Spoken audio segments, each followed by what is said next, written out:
Ang weird nito, sa unang tingin, akala mo normal na computer chip lang yan. Pero pag hinawakan ko siya sa magkabilaang dulo, gumagawa siya ng tunog.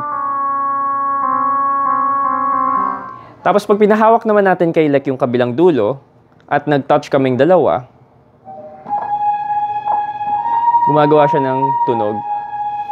Tapos pag hinawakan ko siya sa palad niya, nang mabilis, sumusunod yung tunog. Depende kung gaano ko siya kabilis hawakan.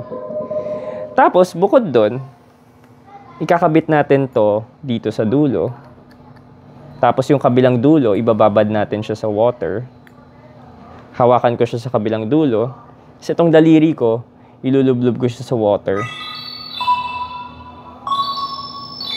Tumutunog siya.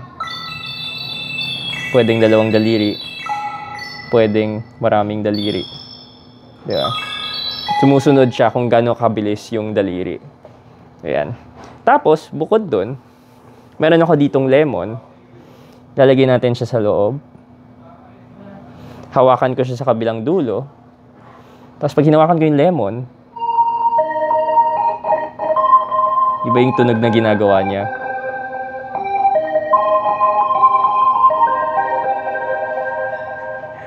Ang weird, no?